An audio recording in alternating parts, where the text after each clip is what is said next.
తెలియజేస్తున్నందుకు మీ అందరికీ నా కృతజ్ఞతలు తెలియజేస్తున్నాం. రెండవది, మనం ఇప్పుడు ఇంతమంది ఒక హెడ్ ఆఫీస్లో పనిచేస్తున్నాం. అన్ని పరిస్థితులు కూర్చోవే అది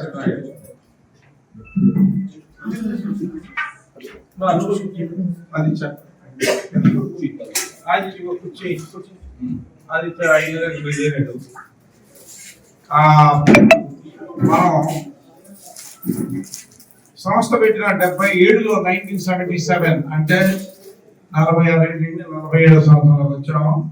పెట్టినప్పుడు ఆఫీస్లో 1 2 3 4 5 పనిచేసేవాడు, 4 పనిచేసేవాడు ఆఫీసు. 4 ఉండేవాడు. సాంబశివరావు గారు ఫస్ట్ ఎంప్లాయీ, సకల సాంబశివరావు గారు. తర్వాత ఆయన టైం దగ్గరికి వస్తున్నాడు, ఒక అకౌంటెంట్, అంతే. 3 4 ఉండేవాడు. సేల్స్ వాళ్ళు ఒక 3 ఉండేవాడు. వెంకటరావు గారు, సో ఆ స్థాయిన 1980 అప్పుడు అక్కడే ఆఫీస్. 1 year సీనియర్ నాకు. 77లో పుట్టాడు. 76లో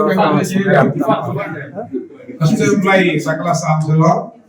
అప్పుడు ఆయన జీతం మంచి బ్రహ్మాండమైన జీతం ఉండేది, నెలకు 60 రూపాయలు. 80 అనుకుంటాను. ఆ బ్రహ్మాండమైన జీతంతో సక్కలు కొట్టుకుంటా వచ్చేవాడు. కాకా నుంచి బస్ ఛార్జ్ పాప ఆయన పెట్టినవాడు. First postal packaging project report అంతా టైప్ చేయించింది ఆయన చేస్తే. అప్పుడు కాస్త అప్పుడప్పుడు చిన్న చిన్నగా కూడా పెడతా ఉంటాను నేను. అవసరం ఉంటుంది ఇప్పుడు. అప్పుడు చేస్తాం. First employee and senior most employee of this group. అప్పుడు ఎంతమంది పట్టం బజార్లో 4 సేల్స్ వాళ్ళంతా బయట ఉంటుండే.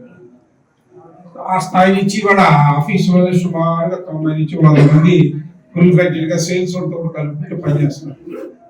100 దాటి ఉంటారు సేల్స్ వాళ్ళు, పెద్ద సంఖ్య. మనం ఆ స్థాయి నుంచి ఇంకా ఇదేంటంటే మన ఎంప్లాయ్మెంట్, ఉద్యోగ కల్పన చేయాలి, ఎంప్లాయ్మెంట్ క్రియేట్ చేయాలి. రాబోయే రోజుల్లో ఇంకా ఎక్కువ మంది మన హెడ్ ఆఫీస్లోనే 200 మంది పనిచేసేటట్టుగా మనం సంస్థలను అభివృద్ధి చేయాలనేది నా అభిప్రాయం. ఇంకా మనం ఇంకొక 2 ఫ్యాక్టరీలు 3-4 ప్రాజెక్టులు ఉన్నాయి నా దగ్గర. 3-4 ప్రాజెక్టులో కంపల్సరీగా ఒక 2 ఫ్యాక్టరీలు మాత్రం తీసుకొచ్చేస్తాం. 1.5 years 2 years లోపల. దాంట్లో ఇంకా చాలా మందికి ఎంప్లాయ్మెంట్ దొరుకుతుంది. అదే కాకుండా చాలా ముఖ్యమైన విషయం ఏంటంటే, మన ఎంప్లాయ్మెంట్ ఇవ్వడం కాకుండా పేద విద్యార్థులందరికీ స్కాలర్షిప్లు కూడా ఇస్తుంటాం సిసి తరఫున. అందరూ ఎంత ఎఫిషియెంట్గా పనిచేస్తే అంత కంపెనీకి లాభాలు ఉండవే కాకుండా వాటి వల్ల ఇంక్రిమెంట్స్ బాగుంటాయి. అదొకటి అందరూ గుర్తుపెట్టుకోవాల్సిన విషయం. ఎందుకంటే కంపెనీ ఒక్కడిది కాదు కదా, అందరం దీని మీద ఆధారపడి మనం జీవిస్తున్నాం. అందరూ కూడా అంచేత ఎఫిషియన్సీ లెవెల్స్, నేను బెస్ట్ కాంట్రిబ్యూషన్ ఇస్తాను, బెస్ట్ కాంట్రిబ్యూషన్ ఇస్తాననే యాటిట్యూడ్తో మనం పనిచేయాలి. చేసినప్పుడు సంస్థ ఇంకా కొత్త కంపెనీలు పెట్టడానికి, కొత్త సంస్థలు తీసుకురావడానికి, ఇంకెక్కువ మందికి ఉద్యోగాలు ఇవ్వడానికి, ఉన్న వాళ్ళకి మంచి స్టాండర్డ్స్ ఇవ్వడానికి. మన సంస్థలో పిఎఫ్ అందరికి ఇస్తాం కదా. పిఎఫ్ రాళ్ళు ఎవరున్నారు? వీళ్ళు కాదు, టైపెట్లో కాకుండా శాలరీస్ అందరికి వస్తుంది కదా. ఎవరికి పిఎఫ్ రాకుండా ఉండదు.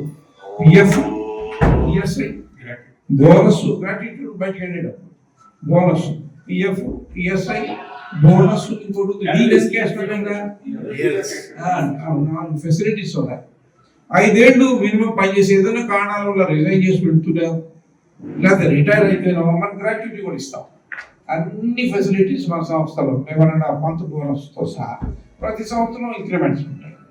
ఆ ఇంక్రిమెంట్స్ కూడా ఎవరి వర్క్ లెవెల్ ఎలా ఉంటుంది దాన్ని బట్టి ఇంక్రిమెంట్స్ ఉంటాయి. ఎందుకంటే అందరూ ఒక రకంగా కాంట్రిబ్యూట్ చేయలేదు. ఒకళ్ళు కొంత చేయగలరు. వాళ్ళకు దొరికే సీట్ని బట్టి కూడా ఒక్కొక్కసారి కాంట్రిబ్యూషన్ లిమిటెడ్గానే ఉంటుంది. మనం ఇచ్చే సీట్ ఏ సీట్లో కూర్చొని ఉన్నారని. సో దాన్ని బట్టి ఏ సీట్లో కూర్చొని ఉన్నా కాంట్రిబ్యూషన్ అనేది సంస్థ కోసం, దేశం కోసం ఇచ్చేది అనేది గుర్తుపెట్టుకోండి. దేశం అంటే మట్టి కాదు, దేశం అంటే మనుషులు. అంటే మనమందరం కూడా ఈ దేశంలో ఉన్న వాళ్ళం, ఈ దేశ పౌరులు. ఈ దేశాన్ని గొప్ప దేశంగా మార్చడం కోసం పనిచేస్తున్నాం, కానీ నాకైతే నేను భోజనం కోసం నేను పని చేయటం. నేను చేసే పని మాత్రం నా దేశం కోసం మాత్రమే. ఎందుకంటే ఇవాళ దేశం గట్టిగా లేకపోతే మనం అందరం వీక్ అయిపోతాం. కానీ దేశాన్ని దృష్టిలో పెట్టుకుని పని చేయండి. నేను అదే దృష్టిలో పెట్టుకుని పని చేస్తాను. మనం డాలర్స్ చాలా సంపాదిస్తాం. చైతన్య ప్యాకేజ్ నుంచి డైహార్డ్ డైస్ చాలా డాలర్లు వస్తాయి. కొన్ని లక్షల డాలర్లు మనం ఎక్స్పోర్ట్ చేస్తాం. ఈ డాలర్స్ అన్నీ కూడా మన భారతదేశానికి ఉపయోగపడతాయి. డాలర్స్ లేకపోతే ఇతర దేశాల నుంచి ఏమైనా ఇంపోర్ట్ చేసుకోవాలన్నా, క్రూడ్ ఆయిల్ చేసుకోవాలన్నా, ఇంకా చాలా మిషన్స్ చేసుకోవాలన్నా డాలర్స్ లేకపోతే ఎవరు? అదే పరిస్థితిలో పాకిస్తాన్ ఉంది. వాళ్ళ దగ్గర డాలర్స్ లేవు, జీరోకి వెళ్ళిపోయారు. బంగ్లాదేశ్ జీరోకి వెళ్ళిపోతున్నారు. శ్రీలంక అయితే పక్క దేశాలు సంగతి మనం మాట్లాడుకున్నాం, ఎక్కడో దేశాలు కాదు. శ్రీలంక అయితే అప్పులో పూర్తిగా వెళ్ళిపోయారు. డాలర్స్ సంగతి దేవుడు. మనం కూడా మన డిపాజిట్స్ డబ్బులు పోగు చేసి ఒక కంటైనర్, ఫుల్ కంటైనర్ 40 అడుగుల పొడవుల కంటైనర్ బియ్యం మనం కూడా పంపించాలి. అంటే ఆ పరిస్థితిలో ఉన్నారు పాపం వాళ్ళు. అది ఎందువల్ల? ఆ దేశ ప్రజలు చేసుకున్నారు. ఎవరి కాదు అనుకుంటే నేను చేయబోతేమని పక్కన నేను చేస్తున్నాడు కదా, మందు చేస్తున్నాడు కదా అని అనుకుంటే చివరికి శ్రీలంక లాగా. ఇంకొక ఎగ్జాంపుల్ చెప్తుంటారు, వెనుజులా. శ్రీలంక గురించి మాట్లాడుతున్నాం. ఆ దేశ ప్రజలు చేతులారా చేసుకున్నారు. ఈ నాయకులు ఒక ఎత్తు అయితే ప్రజలు చేతులారా చేసుకోవచ్చు. ప్రజలు చేతులారా చేసుకుంటారు. అందరు కాంట్రిబ్యూషన్ లేకపోతే ఏ దేశం గొప్పది కాదు. మీరు అనుకోవచ్చు, ఈ దేశంలో 144 కోట్ల మంది ఉన్నారు, మేము పని చేయకపోతే ఏమైందంట, మా కాంట్రిబ్యూషన్ దేశానికి కూడా బ్రహ్మాండంగా ఉపయోగపడుతుంది. ఈ దేశ కాంట్రిబ్యూషన్ వల్ల మన ఫ్యాక్టరీ వాళ్ళు, టెక్నీషియన్స్, ఆపరేటర్స్ వీళ్ళందరూ ఎంతో కష్టపడతారు. డైహార్డ్ డైస్ మన 2 రోజులు పని చేయకపోతే రాత్రి కూడా పని చేశారు. రాత్రులు అక్కడే ఉండిపోయారు. 3 పిడుగు పడింది అక్కడ. ఆ పిడుగు పడి అన్ని స్తంభించిపోయింది. యూపీఎస్ కాలిపోయింది, ఫ్యాక్టరీ అయిపోయింది. అక్కడ ఫ్యాక్టరీ మేనేజర్లు వాస్తు వాళ్ళ టీము మామూలుగా పనిచేయాల, ఇంటికి వెళ్ళాల, నైట్ అక్కడే ఉండి అన్ని చేయించేది. ప్రాబ్లం వస్తే జర్మనీతో వాళ్ళు మాట్లాడి తీస్తారు. అలాంటి కాంట్రిబ్యూషన్స్ ఉన్నప్పుడు మనం డైహార్డ్ నుంచి కానీ చైతన్య నుంచి కానీ పంపించే ఎక్స్పోర్ట్స్ చాలా డాలర్స్ వస్తాయి, లక్షలు. మంచి మనలాంటి మన కృషి గ్రూప్ సంస్థలో ఉన్నటువంటి ఇండస్ట్రీస్ లాంటి అనేక ఇండస్ట్రీస్ ఇండియా, భారతదేశం మొత్తం చూసుకుంటే వీళ్ళందరూ పంపించే డబ్బుతోనే డాలర్స్ వస్తాయి. డాలర్స్ వస్తేనే మనం ఏమైనా ఇతర దేశాల నుంచి మెషిన్, మనం ఎన్ని మెషిన్లు కొనుక్కొచ్చుకున్నాం?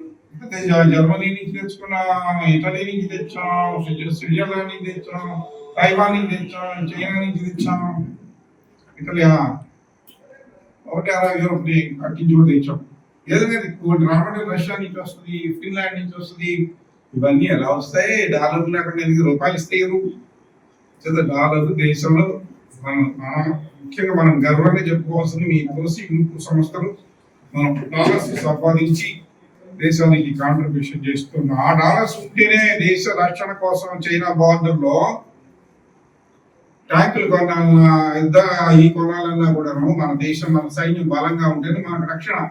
కాదు ఇక్కడ ధైర్యంగా కూర్చొని కేకులు కట్ చేసుకుంటూ కేకులు తింటా వెజిటబుల్ బిర్యానీ, వెజిటబుల్ బిర్యానీ తింటా, లొట్టలు వేసుకుంటా ఉంటే కాదు. అక్కడ సైనికులు ప్రాణాలు ఇస్తున్నారు. మనం కనీసం పని చేయకపోతే ప్రాణాలు ఇవ్వకపోయిన పర్లేదు. ఇంకా ప్రాణాలు ఇచ్చేవాడు ఇక్కడ మీరు ఇస్తారా ప్రాణాలు? సంబంధించిన చైనా వాడు AK-47 AK-56 పెట్టి కాల్చిపారు. ఎదురు ఒక కాపలా రాస్తారు. అందుకని వాడు చాలా మంది సైనికులు చనిపోతానే ఉన్నారు. అలాగా మిలిటరీ రెడీ దానికోసం వెళ్ళారు. మిలిటరీ